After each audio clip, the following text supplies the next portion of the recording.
may not like it. Ladies and gentlemen, welcome to today's episode. Unbreak my heart, say you love me again. Undo those hurtful words when you walked out the door and walked out of my life.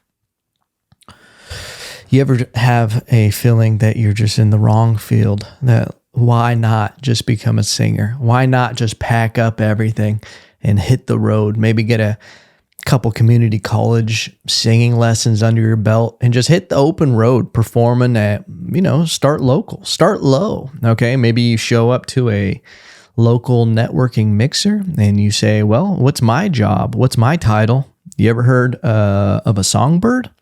And then you just hit them with that acapella, unbreak my heart. And then what you do right there, pull out your phone with a Stripe payment processor. And you say, if you want the rest, put it to the test or something dumb to get them to give you their financial information. And that's how you start a career nowadays in 2024. Things are different. The whole world is different. It's not the same that it was 20 years ago. Remember when everybody would just say things and they'd be like, cash is king.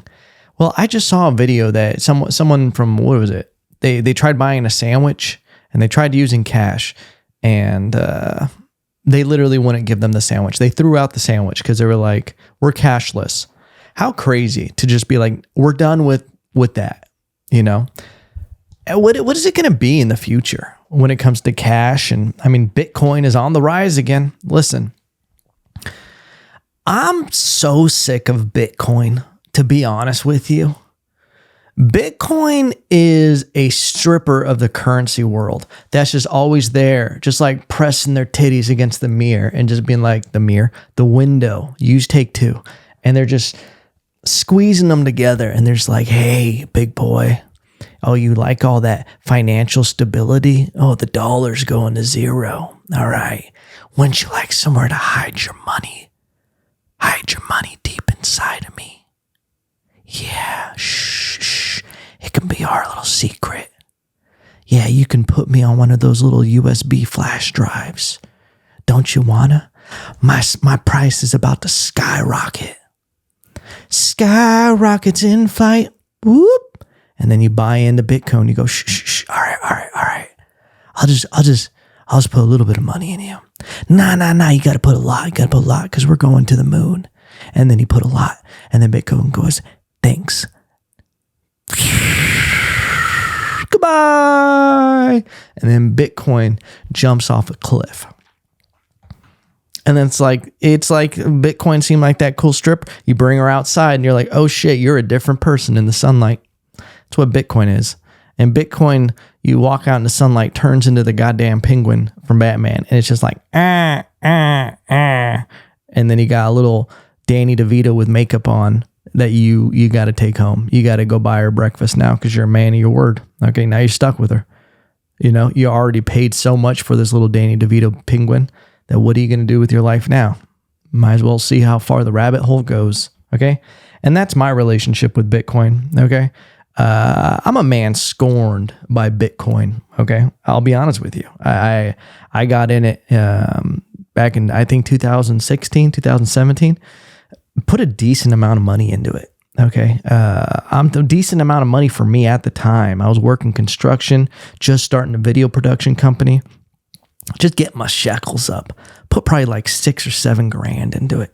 It ran up to like 22,000. All right. And I just made a lot of mistakes in between there, listening to people who, here's the other thing about Bitcoin. All of a sudden, within like a year, I don't think people who just got into Bitcoin and they made money on it, that they're smart. I don't think they're financially savvy, that just because they're just like, dude, I am so cool, cause they got in it. It was a wave. Like all the people who did, GameStop. I don't think those people are like great investors. I want to see a track record. What have you been doing? I don't think just because you caught this thing at the right time, it labels you just genius. All right. I'm not, I don't give, investing advice to anybody. But I'm gonna this time. I'm gonna do it. I'm really not. My relationship with Bitcoin, I got in there.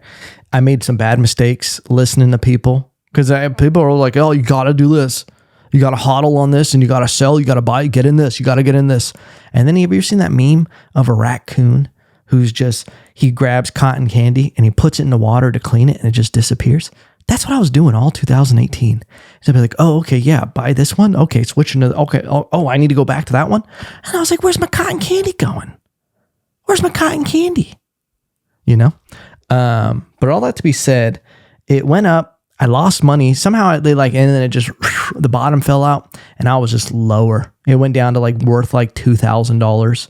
And then it went back up again. And then I didn't sell any, where it was I would have broken even or something, and I should have. And then it dropped back down again. And then right now, going back up. And guess what? Your boy is strategically going to pull some not profits, but I'm going to pull some out to just be smart. I'm going to put it to the side in the account, and I'm going to wait for this to all settle down, because it's going to have to, right? It's all fake. Okay. Bitcoin is fake. I don't know. Listen. Do you remember these same people that are saying about Bitcoin and it going crazy and blah, blah, blah? Listen, I'm not a denier that everything's going to go digital. Okay. Digital assets, whatever, when it comes to currency. I think money already, the way we're using credit cards and just debit cards and everything, and you can just take your thing, go boop, and it just takes it out of your bank. We're already going that direction. So I think there will be a digital currency that becomes the standard, and we all kind of agree on it. But I don't think Bitcoin is going to be it. When you have all these other coins and everything happening, it's just a weird thing right now, where it's maybe eventually it'll become stable, but I don't see it anytime soon to where people should be putting all their net worth into it. Because that's what happened. There was a lot of people who bought into it. They killed themselves. There was husbands who just took out loans and overextended their whole family. And then Bitcoin dropped under, and then they went, nah, all right, I do what Bitcoin does. And then they just jumped out a window. They're like, see ya. There's even the person who killed their family and took him with them. They were like, we're all going. Nah, I fucked up as a family. We're a team. But we're all out of this. We're out of life. How crazy is that? To just be like, nah, I made some bad financial decisions. I don't think I can ever recover. We're all going to hell. Okay. There's a hell. Well, hopefully we don't have to pay for it when we get there. Wouldn't that suck to get to hell? And then it's if you don't want to burn in eternity, we just look at your credit score and your assets in the real world. It's kind of the best thing. It's easier for us just to try to adjust, and then they're like, oh, you bought Bitcoin, you fucking idiot. Hell, baby. Okay. You got to burn forever. Really took a dark turn, and I apologize for that. All that to be said, fuck Bitcoin, dude. The same people that were all about Bitcoin were all about the NFTs and everything. NFTs never made any sense to me. None. I get it. The code is cool. Oh, we'll be able to do transactions and everything with it. The blockchain. Everybody loves saying the blockchain is stable. They've just heard that online. That's the reality of it. 99% of the people who are on are saying, but the blockchain, the formula, it's all dumb. Everybody's just guessing. Okay. It was so dumb to just be like, but you own this particular piece of, art. And it's but you could just screenshot it and you could print it out, and then you have the same exact piece of art. You own it on your phone, but I could screenshot it and have the same exact thing. That's the logic is what's missing in that idea of being but this is the one that shows you own it. And you're like, so is it a domain? You just own the original domain and someone else has the .co, but they didn't even have to pay for it. You could just duplicate it and sell it online. It's crazy. What a crazy thing to just be like, oh, okay. Yeah, I guess that didn't pan out. Anyway, ladies and gentlemen, we didn't mean to go so bad on Bitcoin. I wish you all the luck. If you have Bitcoin and you're hodling and you're going for it, and you put your whole family's life savings in it, God bless you. Okay. Good luck. All right. Godspeed. Whatever you want to be in your life. That's the thing I realize more and more. It's been a while since we did a solo episode, I'll be honest with you. And I miss them. I miss them because it gives me a chance. I get more feedback from the solo episodes, which is strange because it's just silly old me, you know? It's just me, raw, real, what you get, what it's always been about. But when I have guests, I always think like, oh, it should be more dynamic and doing stuff like that. But I miss these because it does feel like I get to kind of just talk and we just get to break the barriers down like me, like fucking Garth Brooks. I need to stop cussing so much. I feel like I'm saying the F word a lot in this podcast and it's just not good for anybody. All right. I'm trying to become a better human being. That's where I'm at in my life. It's just trying to become a better human being and not use filler words. Cause that's what I've realized on stage is, I'll start saying the F word as a punchline and just saying it too much just to try to boost up jokes that aren't necessarily good, you know? So I'm trying to cut back on my cursing. All right. I'm not going clean comedy because you want to know something? Clean comedy. It's not that great. When people are just strictly clean, I don't know what it is. I wonder if it's maybe there are some comedians that are completely clean that are monsters. Nate Bargatze. I think Nate Bargatze is one of the greatest comedians living right now. From just what he's done career-wise, his ability to write jokes, to enforce his own character on stage, amazing. And it's amazing what he can do with only like 70% of the tools at his disposal. Because I feel like you lose a bunch of the topics, you lose punchlines and ability to really emphasize when you go clean, you know, and he's just legendary. Now I wonder if there's an avenue of comedians that don't want to, that it's harder to do. In some ways, clean comedy is harder. It's hard to adjust for clean comedy. I realize that when I get offers to do clean comedy and they want like a 40-minute set and I'm like looking at my set and I'm like, okay, if I do this can be a clean joke if I do this. And then I'm like literally Frankensteining bits. And then they're terrible. They just start, I'm like, I can't do it. And that's what I've done is on some gigs that I get offered for clean comedy. I'm like, I can't do it. I'm sorry. You know, I'm not your guy. Cause I don't want that, you know, if it was a smaller set and it was like, you know, more, but doing like a full feature headlining set, clean, no gracias. I don't have it right now. It's not my wheelhouse. Anyway, ladies and gentlemen, I love you. I've missed you guys. I hope you've missed me too. Not to make that weird or anything. I just been out here living in Texas. Gonna be, the podcast is going through a metamorphosis. Let's use take 3 on that one.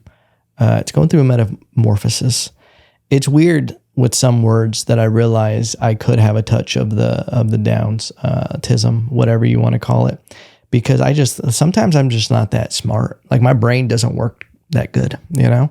I think I just got some blocks in there, and that's fine. I think part of life is just acceptance, you know, that everybody's different. All right. You can't judge a zebra by its ability to climb a tree. Now, can you, pal? Okay. I don't know why we do the things we do sometimes on this podcast. Yeah. Out here living in Texas, podcast going through a bit of a metamorphosis, thinking about how I want to do it and do certain kind of content. That is, I've been toying with the idea of doing 7-minute segments since it's called 7 Minutes in Evan, and breaking the podcast down even more to just direct, more edited podcast segments. Maybe put out more episodes, but they're only 7 minutes, and they're more precise on topics. So maybe taking something like one topic and breaking it down into a 7-minute podcast. And then the podcast would actually be called 7 Minutes in Evan. What do you guys think? I need you to reach out and let me know what you think of that idea, okay? I need you. I've always needed you. It was always about you, all right? But we're going to start doing different content, okay? I know I've been saying it, but me saying it makes me take action, all right? Things are going well out here. I just got a bow from Archery Country. Shout out to Archery Country. Great people over there. And they are literally the salt of the earth out here in Austin, Texas. I've known them for a while. We've been working together for a minute. And I finally ended up getting a bow from them. Got the Alpha RX8 Hoyt. Sexy. It's the sexiest bow on the planet. Okay. And I'm going in there Thursday for a lesson. Okay. I have an old bow. I shoot it every now and then, but I want to get trained for the first time. Like, I just want to learn, get good habits from the start, get my technique right, and then grow from there. All right. I don't want to start doing weird shit in the backyard, kill somebody's dog, and then just be like, whoops. Okay. But I'm actually going to go on a nilgai hunt here pretty soon, and I'm pretty excited about that. Okay. Might get something like 300 pounds of meat for the freezer in the garage. Oh yeah, I converted the freezer in the garage back to being a freezer. I don't know if we talked about that, but I converted the garage in the freezer to an ice bath because I'm dumb. I'm a dumb guy who does dumb things that are like hot to do, like carnivore diet, like an ice plunge. All right. Like I would love to do an ice plunge, an ice bath. I'm all about convenience, and just it was becoming too much of a thing, and I wasn't doing it often enough to where I was like, I need to convert this freezer back to put meat in it, because I'm not doing the maintenance on it where you're supposed to drain the water I think once a week, or it would turn into a fish tank. It's too much for me just to try to get really cold in the morning. All right. I know some people swear by the ice bath. It felt good. I felt good after I would do it in the morning, but I want to go somewhere that has an ice bath and just do that. Somewhere that has a sauna and just do that. I don't need to be getting crazy. And I would love to install a sauna, but like an actual wood sauna. Do something like that in the future. Maybe the next house I'll put a sauna in there. But for right now, I'm all about just optimizing my time and my energy, and I just can't be. Another thing, ice bath, you go through so many towels. All right. I can't be doing that much laundry.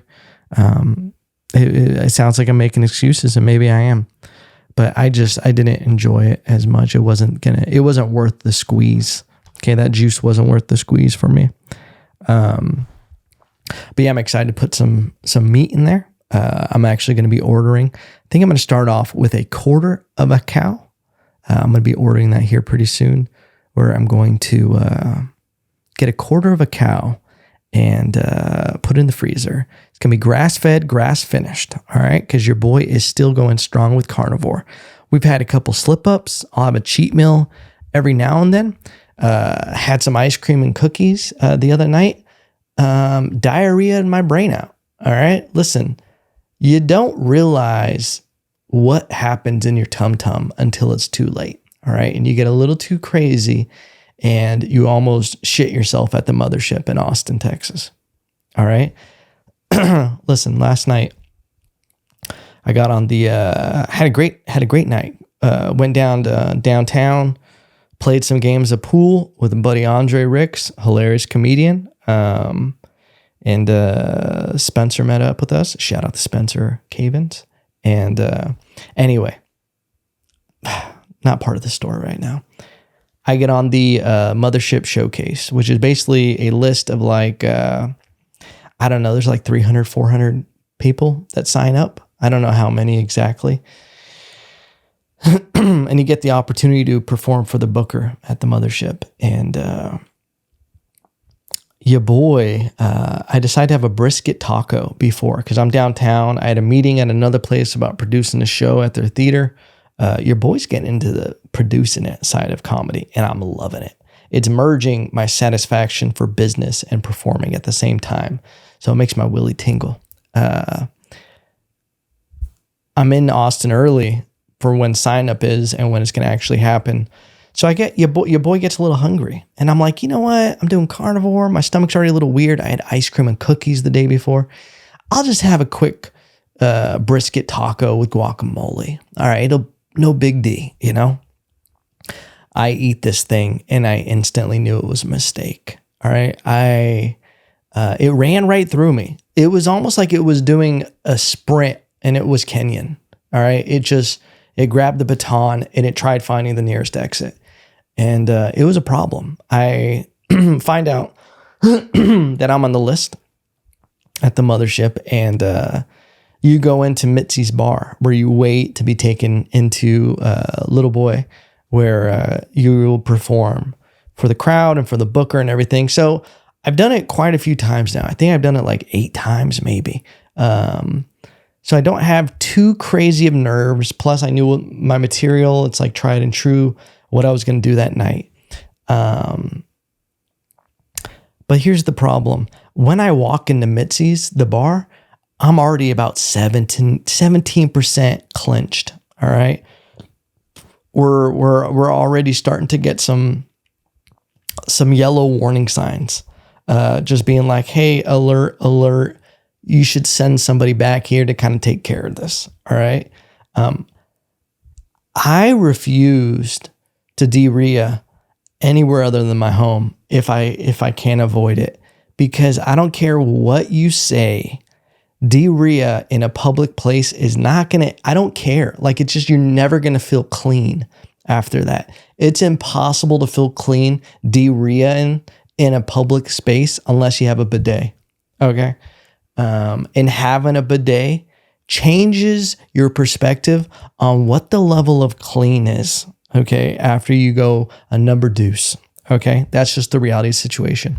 By the time I'm about to perform, I'm at about an 84% clenched. My stomach, you know, when it blurbles and you can feel stuff move around inside of it, it's almost like in Star Wars, A New Hope, when they're in that trash compactor and you just see the sea monster, like part of it just like go through the water. That's what was happening in my stomach.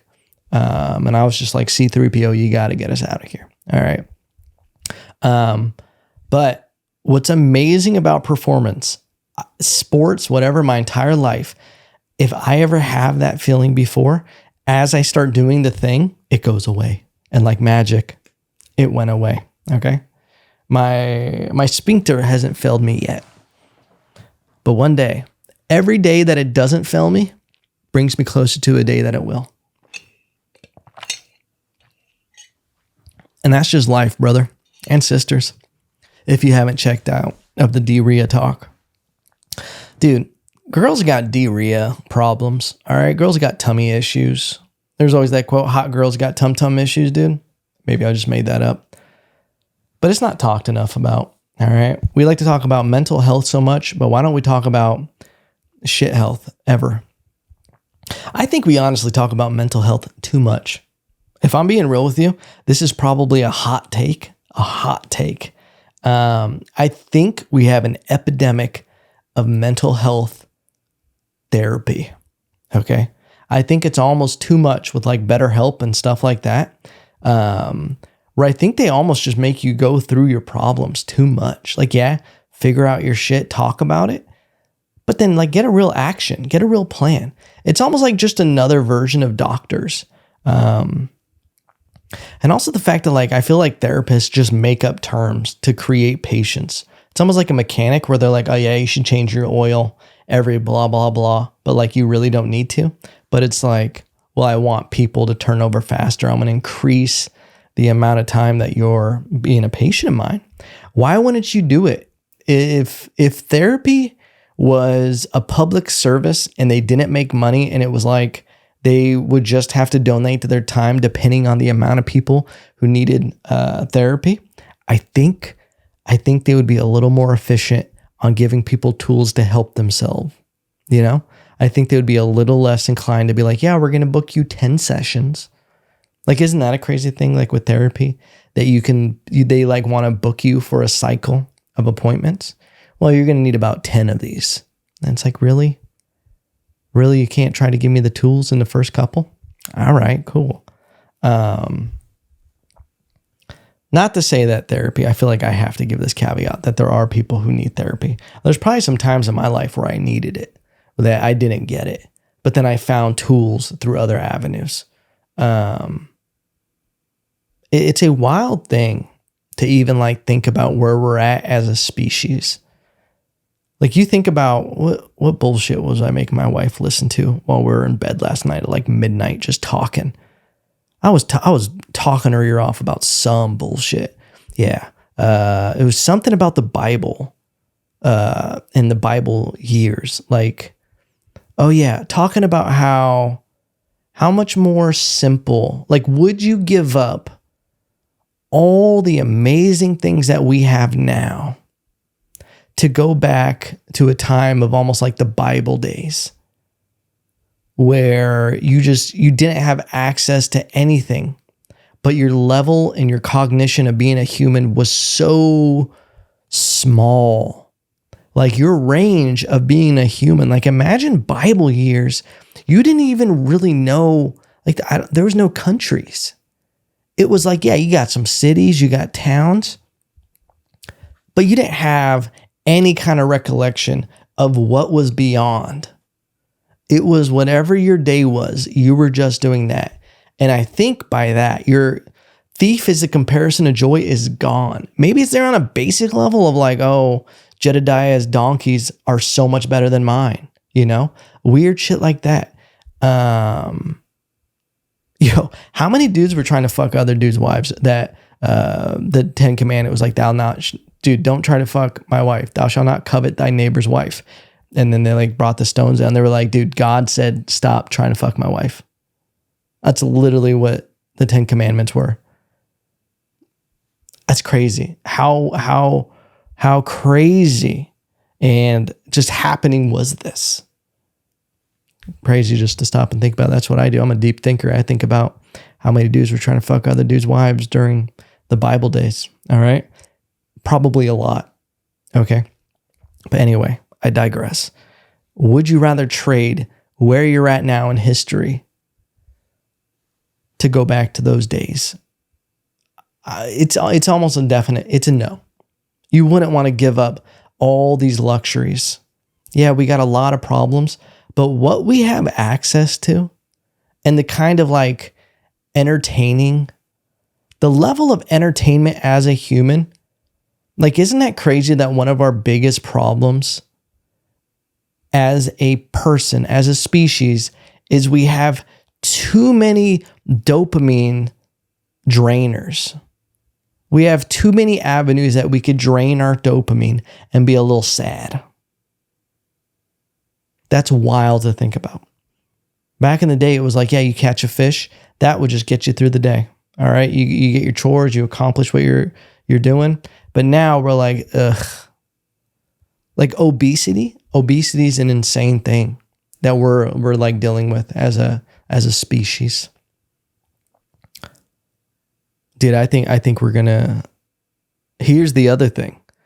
Mixed bag. All right. Do you go back in time to any time you want that was like, you know, man, I think the 70s might have been peak humans. And I'm sure there's a lot of people that could point me in the direction that no. I'm sure there's a lot of stuff that was going on at that time where it made you feel like no. But I think about the music at that time. We had just enough technology. We had just enough shelter and safety. The music, amazing. The kind of movies that was coming out, the drug use that was happening. You still were able to buy a house. You could just be a milkman and buy a house. You could work at a convenience store and just own a house. You could repair vacuums and just own a house. People were just giving you money for repairing vacuums back then. How crazy. The 70s might have been. And maybe there's some random, got the roaring 20s. That might have been cool. Depending on your nationality, I wonder what they would have done with me, during the 20s. They find out if I tan too much in the sun, they're just like, and then they make me dance for them. And then they're like, a little too much rhythm there, boy. And then I'm gone. Okay. Yeah, the 20s would have been good. If I'm being honest with you, if I could travel back to any time, I might press the eject button and just go back to the dinosaurs and just be a dude living with dinosaurs. I probably wouldn't last that long, but I'd be the dude that lived with dinosaurs. All right. But what about this? What if I train one? I become the dude who owns all the dinosaurs. I live amongst them, have my own herd. That's the thing is you have to show value to them. And then from there, opportunities are limitless. All right. But again, I digress again. The idea here, do you go back in time to whatever perfect time you think, which the thing is when you go back, they seem like peaceful times and they better and more simple, but it was much more brutal. We were a completely different animal back in the Bible days. Oh, we're just crucifying people. It's not like Jesus was the only one that got crucified. There was like 5, 6 other people that were crucified that day. They just like to do it to them. Medieval torturing was insane. You start reading some of these books that like literally there was some dude who just would dedicate his entire life to dreaming up torture devices. There's some torture device out there. I remember reading about it. I don't know how I got on this rabbit hole of torture devices. He would like have this thing where it would like slowly, this spike would go into your asshole. The less that you could, it's not funny, would be able to hold yourself up. So you would slowly just have to like spike up your ass. It's terrible. They were constantly having horses rip people apart. How brutal. Anyway, do you go back in time to your own perceived best time of life? Do you stay here or random mixed bag, mystery bag? Do you go to the future? Okay. Because you could go to the future, be like, I want to see what 200 years is like. Guess what? Earth could be gone. We might not make it. Isn't that a crazy reality to kind of think about? That there's a chance that Earth is just like humans just don't make it. Okay. Something happens. We fall into an apocalyptic kind of world. I don't know if global warming would be something that would ever really, I think global freezing is the real thing that would really become a problem for us. All right.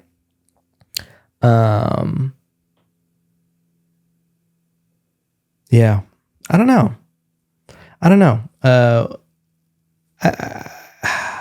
Part of me does want to go to the future. I would want to just see what happens. It's pure curiosity to see where we take things, what kind of species we evolve into, what we turn into. I think the thing is that like, if we shift, like we would have to shift, and we are shifting because a lot of the primal,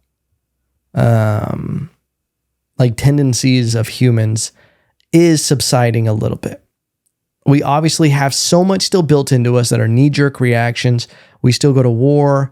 We still have lust. We still have violence. We still have jealousy. We have all these emotions that are in us, but they are, I think, numbing a bit. They are as much as they probably were in the Bible days. All right. We aren't doing some of the same things, some places on the planet. Yeah.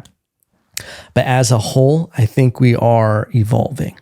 Now, in 1,000 years, 2,000 years, we stick around, are we going to evolve past where we aren't tortured by our own desires? And if we can do that, then that's going to be what turns us into aliens. That's my idea. That's what I think. What are we at time-wise? Oh, we're at 35. We've been rambling for a minute, ladies and gentlemen. I think that's where we go, is that if we can get past all the desires and like base level needs as animals, then we'll get off the planet. We'll do it. Okay. Anyway, welcome to my Ebb Talk. Listen, I love you guys. I'm working hard on some things that are hopefully going to change the way that I do content and make it more entertaining for you. Okay. Listen, sometimes you got to murder your darlings, which is just a dope quote to say. And the podcast may change. Okay. It may change in the sense of where I can just put out different content and content that is more just better content. All right. But no matter what, listen, I love you guys. Thank you for being with me this entire journey that we've been on. Some of you from the start. Okay. Some of you hopped in for one episode and you're gone now. Some of you probably stumbled on this randomly and you're like, not for me. That's fine. I hope you find what you're looking for out there. But everybody else, no matter what, I still love you.